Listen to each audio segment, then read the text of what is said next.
consistente. Así que esta baja estaría explicándose por un cambio en la composición de las violencias.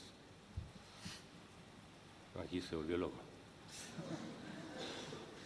No sé lo que pasó. Creo que estamos en la 4, si no me equivoco. Perdona.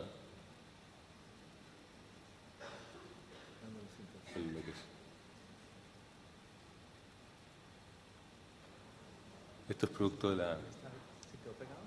¿Puede ser? De nuevo, porque yo lo voy a hacer. ¿Ya? Ya, ahora sí. ¿Lo estás haciendo tú? Ya. Lo que dije, ya se volvió loco. Enloqueció. Mucho... Ya. Tercer punto es que, paradójicamente y consecuentemente con lo anterior, cambia, digamos, la dinámica de la agresión. Nosotros tenemos la posibilidad de hacer un análisis un poco más fino de cuáles son las situaciones de los distintos encuestados, aquellos que se ponen en ambas situaciones, agresor-agredido, aquellos que se ponen solamente en situación de agresor, aquellos que solo contestan como agredido y aquellos que están fuera de la dinámica de la violencia, que no son ni agresores ni agredidos. Una noticia interesante, al parecer, hipotéticamente también, tenemos que esperar una tercera medición, salen un porcentaje importante de la dinámica de las agresiones. Al mismo tiempo que bajan aquellos que se declaran agresores y agredidos al mismo tiempo, mientras suben los agresores y bajan los agredidos. ¿Ya? Yo me voy a quedar hasta aquí, por el momento después vamos a un análisis un poco más complejo de esto, pero en términos del tipo de agresión que cambia, evidentemente que la agresión física y la agresión psicológica tiene más una relación de respuesta lo que se evidencia aquí es que el agravamiento de la violencia en el fondo está dada por una no respuesta. Se aplica el estímulo, por decirlo de alguna forma, y no hay respuesta y por tanto son menos los que se declaran en la situación de agresor agredido. Sigamos. Y esto también es consistente con la razón que esgrimen aquellos que son, esto es una encuesta alternativa, así que obviamente no están todas las razones posibles expresadas, pero gran parte de ellas al parecer.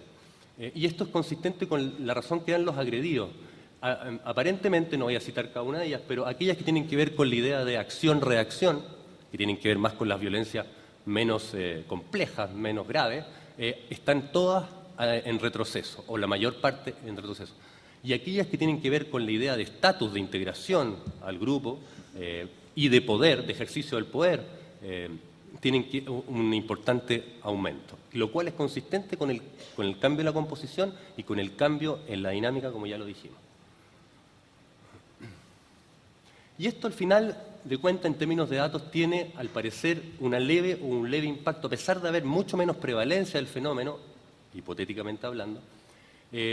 Esto impacta de manera significativa en las percepciones sobre las agresiones. Al parecer, aunque sea leve, a pesar de que la prevalencia disminuye mucho, hay una percepción, dado que esas violencias son más graves y no tienen respuesta en términos de su gravedad, los encuestados estarían diciendo que en forma más recurrente que hay una alta frecuencia de agresiones y en forma más recurrente también que no hay agresiones en los establecimientos.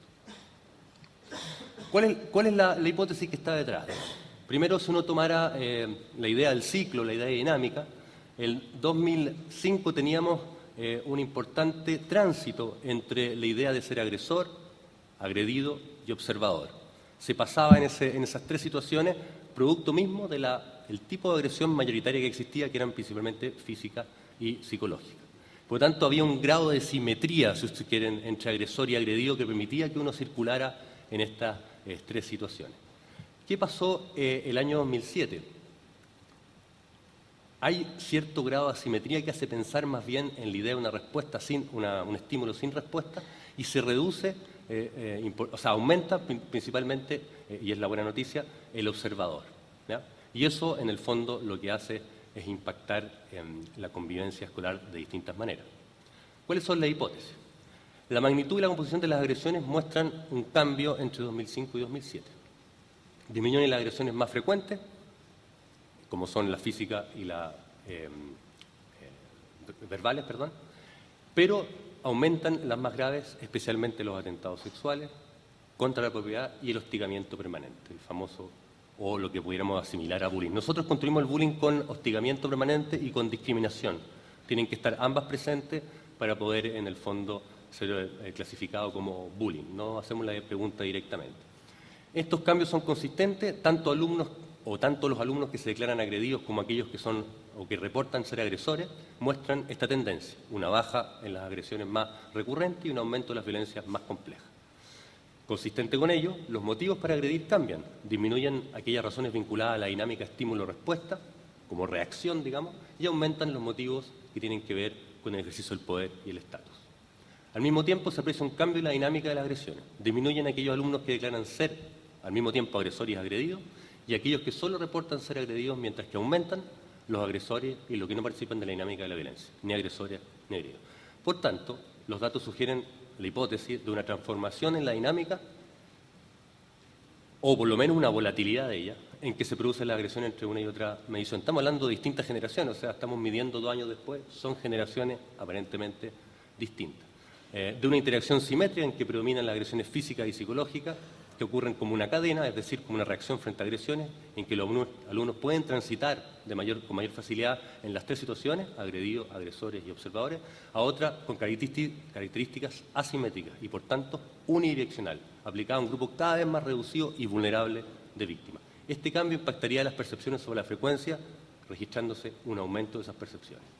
A pesar de que las razones de que por razones metodológicas se consulta a niños mayores de cierta edad el autorreporte, y dado que la violencia es sistémica, impacta al conjunto de la comunidad escolar, como bien dijeron los expositores anteriormente, genera parámetros de comportamiento aprendido y internalizados en términos de resolver los conflictos. Cabe preguntarse algunas cuestiones de fondo, y eso nosotros como Ministerio del Interior somos neófitos de la materia. ¿A qué edad es pertinente intervenir? ¿Cuáles son las políticas costo-efectivas o más costo-efectivas en ese sentido? Me da la impresión de que una vez que uno mide de los púberes para adelante, digamos, uno ya está con comportamientos bastante aprendidos y por tanto la sugerencia ahí quizás de intervenir tempranamente. ¿Cuáles son las componentes de intervención? ¿Cuánto de control, si es que se puede decir de alguna forma? ¿Cuánto de prevención? ¿Cuál es el óptimo o el equilibrio óptimo en esas dos posibilidades, por lo menos a primera vista? Y dado que la violencia puede ser metodológicamente entendida como una consecuencia, ¿cuáles son los actores más relevantes de incorporar? Aquí Enrique fue bastante claro, él tiene una metodología en Colombia. Yo creo que ahí tenemos que observar lo que el mundo está haciendo para poder en el fondo tener ciertos grados de certeza o algunas hipótesis de partida para poder trabajar. Me da la impresión que solamente intervenir en el ámbito escolar, por lo que tú dijiste, no es suficiente. Y lo último, que a mí me parece una gran pregunta, ¿este problema social es objeto de una política nacional? ¿Debe ser objeto de una política nacional? ¿O hay aquí especificidades tan agudas, tan importantes, que lo mejor es ir caso a caso y tener más bien iniciativas piloto y tratar de construir iniciativas que sean más flexibles?